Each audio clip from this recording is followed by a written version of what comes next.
Salut les Guénines, c'est Loïc, j'espère que vous allez bien. Aujourd'hui on va parler du film Dragon Ball Super qui va sortir en 2022. Comme vous l'avez vu, il va y avoir un personnage inattendu selon l'auteur. Donc j'ai fait des recherches, je me suis renseigné de mon côté et aujourd'hui dans cette vidéo je vais vous présenter les deux théories que j'ai trouvées sur le sujet. Tu veux dire 3 théories?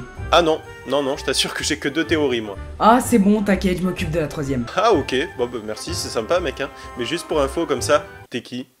Et qu'est-ce que tu fous sur ma chaîne en fait? Bah moi c'est Kibo de la chaîne Kibo Sakuga, j'ai 15 ans, je fais des vidéos sur des mangas et je vais présenter la 3ème théorie de la première partie, la seconde étant sur ma chaîne. Bref, sans plus de suspense, générique. Ah ouais, par contre mec tu vas te calmer parce qu'ici t'es sur ma chaîne, donc c'est moi qui envoie le générique. Bon bah du coup générique.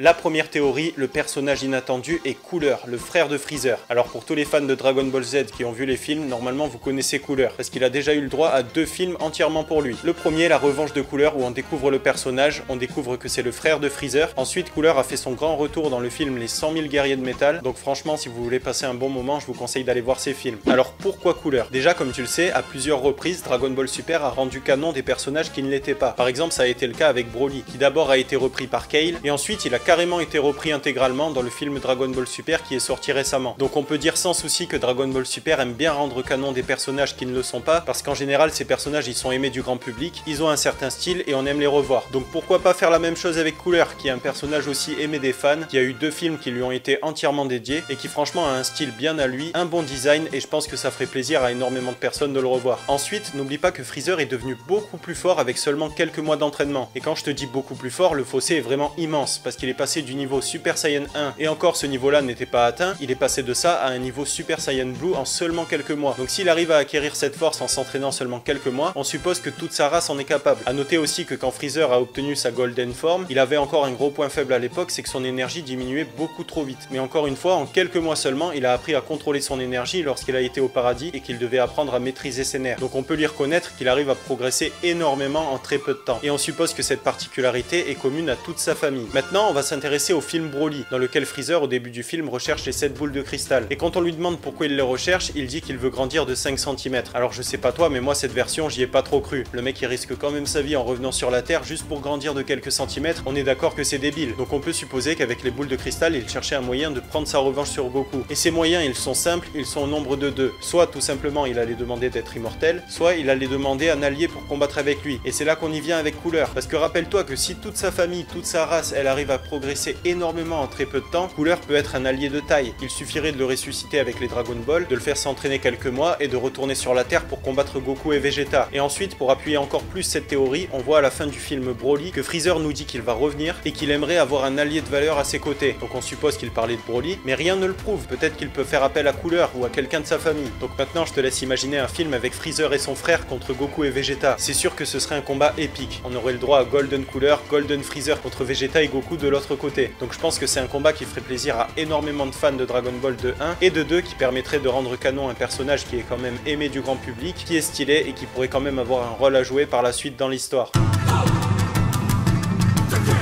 La deuxième théorie, le personnage inattendu est le grand-père de Goku. Le grand-père de Goku est le premier qui lui a appris les arts martiaux. Il l'a recueilli alors que c'était encore un bébé qui venait d'atterrir sur la Terre avec son vaisseau. Jusqu'au jour où Goku va se transformer en Ozaru à la pleine lune et qu'il va tuer son grand-père. Par la suite, on ne reverra le grand-père que très peu dans Dragon Ball. Il va retrouver Goku quelques heures seulement et il va disparaître de nouveau. Donc pourquoi est-ce que le grand-père de Goku ferait son grand retour dans Dragon Ball Super? Déjà, si t'es un grand fan de Dragon Ball, normalement tu l'as remarqué, dans DBS t'as énormément de clins d'œil qui font référence à la série d'origine. Par exemple, on a la technique du Mafuba qui revient, la PLS très connue de Yamcha contre le Saibaman, ou encore le canon Garrick de Vegeta. Donc on peut dire que l'auteur aime bien faire plaisir aux grands fans de Dragon Ball en leur remettant des clins d'œil par-ci par-là. Et quel meilleur clin d'œil que de faire revenir le grand-père de Sangoku, qui lui a appris les arts martiaux au tout début. Alors tu vas me dire que le grand-père de Goku est faible, et si ce film, au lieu d'être basé sur la force, était basé sur l'esprit? Parce que même si Goku est très fort, il est encore très loin d'être le personnage parfait. Et on l'a vu d'ailleurs avec l'Ultra Instinct, il va mettre énormément de temps à maîtriser cette technique. Donc grâce au grand-père de Goku, on pourrait jouer sur son mental, le faire s'améliorer non pas au niveau de la force mais vraiment spirituellement, et peut-être même arriver à un déclic qui lui permettrait de maîtriser l'Ultra Instinct. Comme on avait au tout début de Dragon Ball Z avec l'entraînement de Mr. Popo, il avait pour rôle de faire prendre conscience de l'écart de puissance énorme qui séparait les Z-Warriors des guerriers Saiyans. Là ce serait le même principe, ça permettrait à Goku de lui faire prendre conscience qu'il n'est pas forcément toujours à la hauteur et que le combat n'est pas forcément qu'une question de jeu et d'amusement.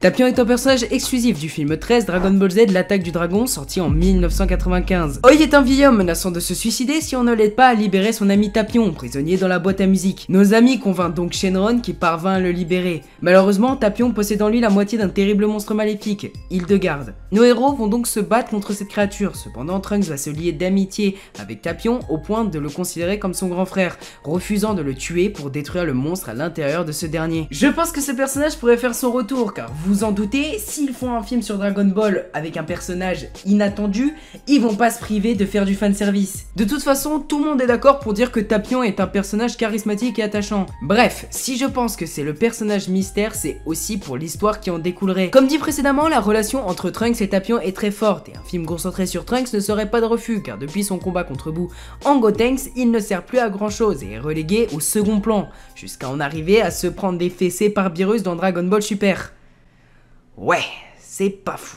Et c'est pour ça que d'après moi il serait pertinent de faire revenir Tapion. Après le seul inconvénient c'est que je sais pas vraiment comment ils pourraient faire revenir, mais je suis sûr qu'ils vont trouver un truc. Et voilà pour cette vidéo, j'espère qu'elle vous a plu. Si c'est le cas et que vous voulez nous soutenir, n'hésitez pas à liker et à vous abonner à nos chaînes respectives, ainsi qu'à aller checker la deuxième partie qui est sur ma chaîne. On se retrouve super vite pour une nouvelle vidéo, un nouveau manga, et en attendant que la force vous anime les Genin.